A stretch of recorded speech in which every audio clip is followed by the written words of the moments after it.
Captain Gavin, we're here.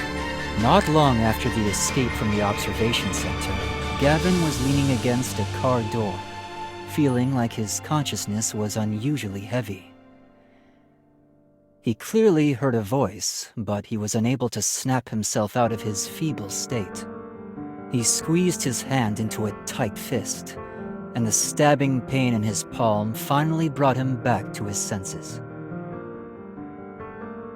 As he opened his eyes, he was met with the concerned gazes of his squad members. One squad mate spoke first. Captain Gavin, do you need to take a break? I'm fine. Gavin shook his head, already perking up from his former state as he stood up and stepped out of the car. Before him was a familiar building. Gavin slowly exhaled and strode toward the entrance of the base. Along the way, everyone saluted him, some with indifference and some with reverence, but all with a deeply hidden fear. Captain Gavin reporting in, sir. Gavin entered his superior's office, only to be greeted with a scowl. You look like you're in terrible shape. If you don't want to die anytime soon, you should take better care of yourself. His words were merciless, but Gavin ignored him and continued on with what he had to say in a hoarse voice. Before I left Special Task Force, the evolution chamber had already been transferred. I've already been informed of this matter.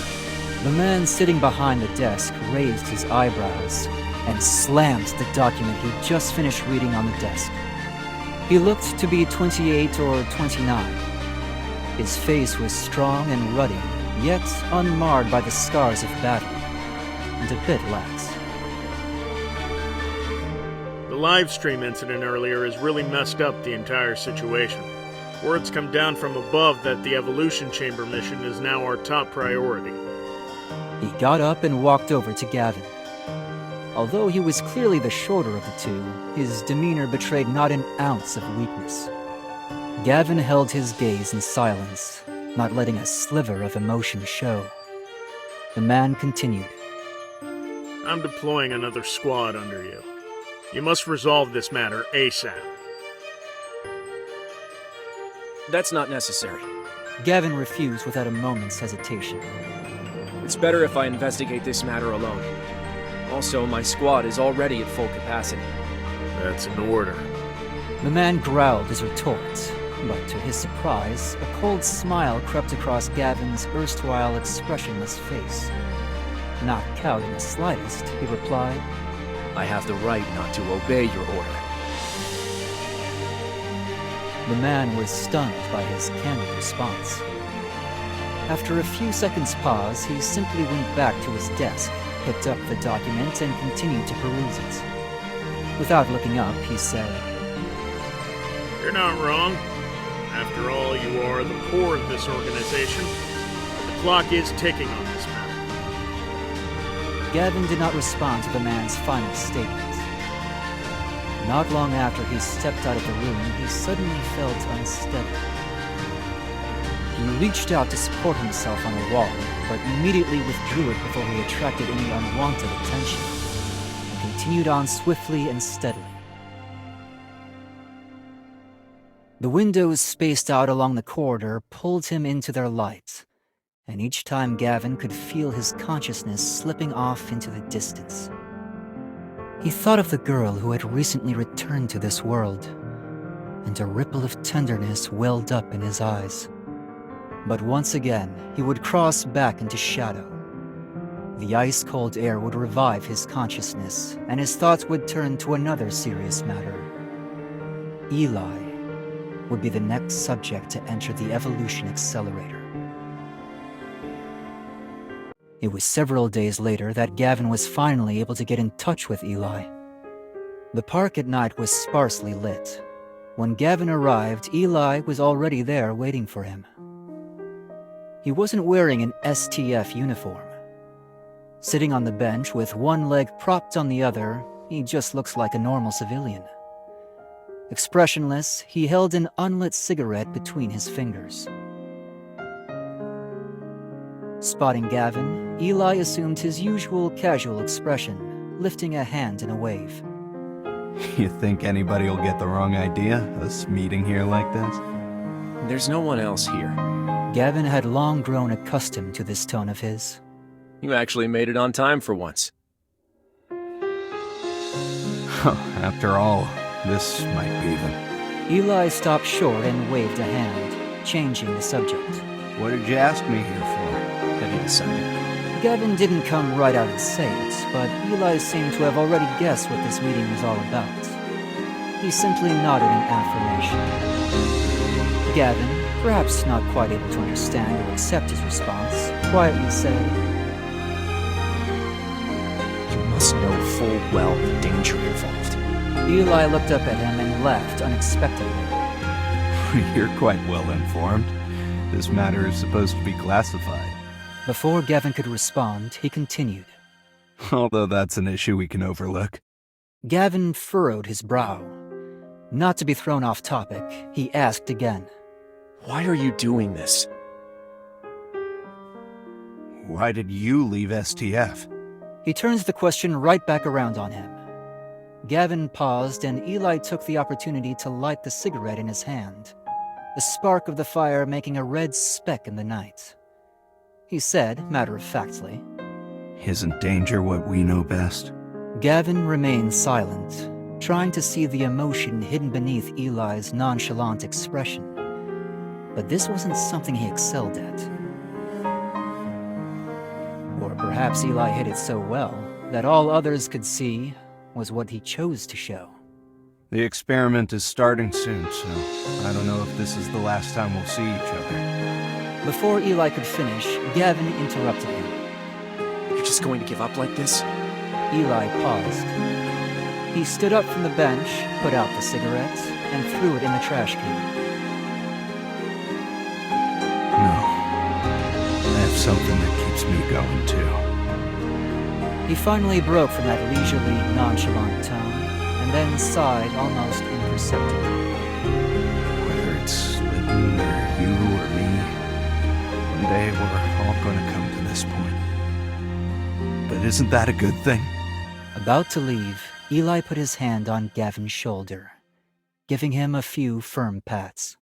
Enough with the emotional fireworks. See you later.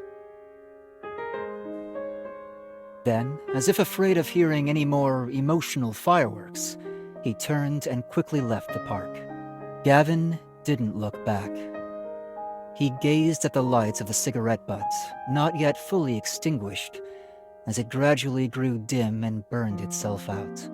Even a small, twinkling firelight might one day illuminate the darkness. In the following days, sleep had become a luxury. Gavin's stern gaze swept over the fatigue-riddled faces of his squad, lost in thought as he mulled over their next operation. These past few days, they'd received lots of intel as to the whereabouts of the Evolution Accelerator. But each time they arrived on the scene, they found nothing but an abandoned shell. The only thing he was sure of was that STF frequently transported the Accelerated for purposes unknown. And aside from them, there were several other forces also tracking the Accelerator's whereabouts. Back at the base, Gavin dismissed the squad, commanding them to get some rest. He then went on his own to make his report. Before arriving at his destination, he ran into someone putting on their uniform cap as they walked by. This person clearly saw him too and called out to him as he adjusted his hat brim. Gavin, you're just in time. Come with me to the lab. Caught off guard by his words, Gavin froze for a moment and gave the man before him a probing look. Is there something wrong? The man didn't seem to mind his gaze, and said in a tone that was half casual and half warning. There's been a new development regarding the Evolution Accelerator. I think you won't want to miss out on some of the key info. Gavin's eyes flashed. He nodded and followed after the man. He couldn't deny that he did indeed want to learn about the Evolution Accelerator, and most importantly, confirm the role that the Queen's gene played in all of it. The instant he stepped into the laboratory, The chill air hit Gavin like a punch to the stomach. He furrowed his brow, then relaxed as he waited for the person in the room to speak. You can give your report first.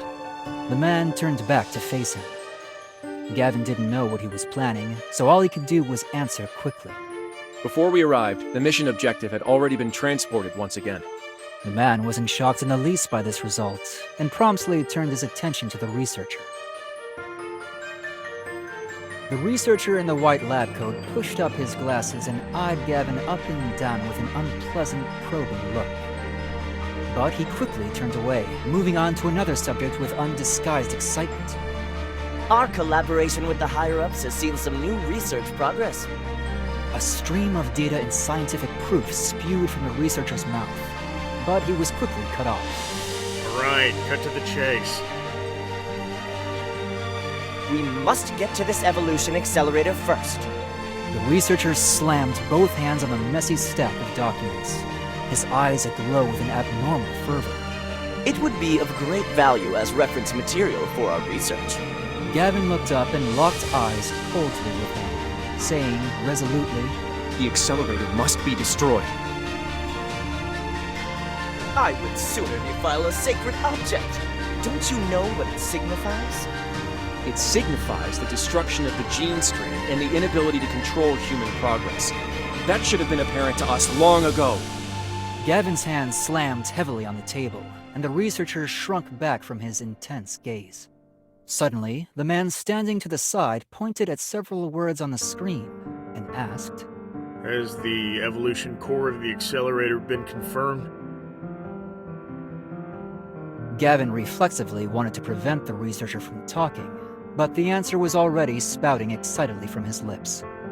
Multiple modes of confirmation have shown that this core is indeed the Queen's Evo. Finally receiving the confirmation he had been waiting for, Gavin withdrew his hands and clenched them tightly at his sides. A million thoughts swept through his mind, like raging waves pounding him down, making it impossible for him to come up for air. All the keys in the hands of one person. Such a rash way to go about things. The man chuckled lightly, neither supporting the researcher's approach nor prohibiting it. He turned to Gavin, this time with an imposing tone that could not be refused. We've given you ample time. If you still can't get it done, I'll have to consider taking direct action. Knowing this was his final chance, Gavin didn't try to argue.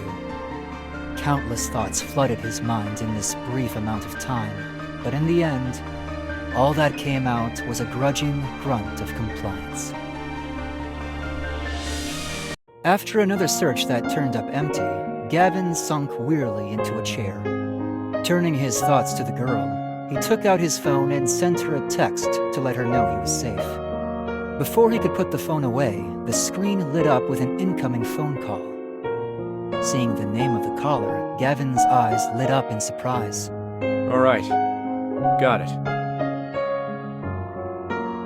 After the brief phone call, Gavin hung up, seeming as if nothing at all was out of the ordinary.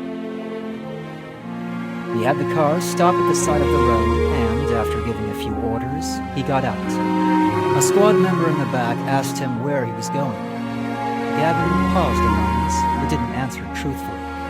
He thought of what Eli had said on the phone, and a heavy gloom swept over his eyes. The moment the crisis occurred, Gavin had finally determined that the whole thing was a trap, starting with the call he received from Eli.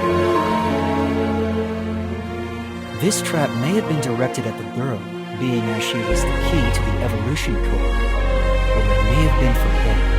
For a moment, Gavin even thought perhaps he shouldn't believe Eli's call, because he clearly sounded a little off on the phone. But the next second, he abandoned this line of thinking. When Lee died, he had sworn he'd never leave behind another comrade, but the situation had spiraled out of control. Gavin watched as Eli fled in a panic, then slumped down by the tightly shut door, unable to hold himself up any longer. He heard the girl's worried voice behind the door. He went to answer her, but reeled under the pain, gasping softly before he could calmly tell her he was okay. Leaning on the broken wall, he prepared to stand up. Suddenly, he heard a peculiar noise in the wind. Perhaps just in the microsecond it took for the thought to register, Gavin made a decision. Wait for me. The instant the explosion rang out, Gavin used the last of his strength to concentrate the wind and carry the girl out of the danger zone. In that moment, the heavens and earth shook. A plume of all-consuming dust and smoke swallowed the collapsed school building. Having lost his evol's protection, Gavin was pulled down to the sinking floor. As the broken walls crashed down upon him, an intense shock of pain made Gavin lose consciousness for a moment. In the crumbled ruins, the wind stream wrapping around his body was repeatedly torn open and refilled. He couldn't see his surroundings through the darkness. He coughed a few times, his throat filling with the taste of blood. He cupped a hand over a wound in his abdomen, pierced by debris and chaos. The flowing blood slowly drained him of his body heat and his senses. But he couldn't allow himself to lose consciousness just yet. Suddenly, his communicator began hissing with static, followed closely by an urgent voice. Report your position. I repeat, report your position. But Gavin could no longer hear the voice clearly.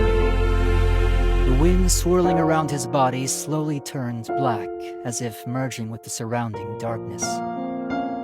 Suddenly, that darkness was ripped wide open, throwing off all the collapsed walls and debris piled up around him, exposing the white rays of sunlight which streamed into Gavin's line of sight. The light before him was hazy. As Gavin watched the shadowy figures rush toward him, the only thought running through his mind was, is she okay? A sudden visitor sent the dim room into a brief silence. Gavin shifted his attention to his somewhat estranged father standing before him. They had now seen each other more times since Gavin had undergone the experiments than in the 10 years prior. Next time, don't take on needless operations. As if barking an order, the man referred to his recent operation as needless. The supervisor will receive a warning because of your little stunt. Gavin cut him off coldly. It had nothing to do with him. You are a weapon of NW. Don't forget, if this kind of thing happens again, I will remove every last person involved. He spoke as if making a promise more so than a threat. And then he left just as abruptly as he had appeared. Gavin stared at the door in a daze for several seconds, then got up, put on his uniform jacket, and walked out of the hospital room. The bandaged wound on his abdomen still stung a little. If he hadn't instinctively activated his evil by some sheer force of faith at the time, his injuries would have been far more severe. But even as lucky as he was, he'd undergone over 10 hours of treatment. Only now, there were more important things to see to. When the superior officer who was forced to assume responsibility for the ordeal saw Gavin arrive at his office doorway, his usual composed expression finally cracked. He took a few deep breaths, then flashed a stiff smile. I'd like to know what a wounded soldier such as yourself is doing showing up here. I've put in a request to return to the squad to deal with the riots. Gavin got right down to brass tacks. The superior officer didn't seem the least surprised, and instead turned his screen to face him. He paused a moment, then briefed him on the latest circumstances. Finally, he asked him one question. How's your body holding up? Gavin scanned the man's expression, which wasn't at all sincere, and responded indifferently. Good enough to not get you demoted. Gavin, do you believe these needless operations are necessary? The question was thrown out so casually that Gavin searched his face in astonishment. Observing that same look of resolution on the superior's face, Gavin answered with a rare earnestness. This question is never something one needs to ask others. With no further delays, Gavin assembled his squad and headed out to the scene of the incident. Under the deafening roar of the helicopter blades, Gavin calmly took in updates from the various positions as he deployed the advancement team for the mission. The wrecked bridge was a scene of carnage. Fire and smoke filled the city skies.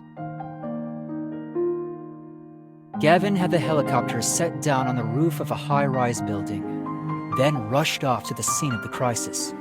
The dusky rays of sunset lit up the clouds on the horizon. As he stood on the barricaded street, Gavin dialed a number. When the call was picked up, he said, "The rest is up to you." In front of him were frightened faces, blaring alarms, the sounds of destruction, and people wearing the white uniforms of STF. Gavin stood there like a naturally formed, impassable chasm.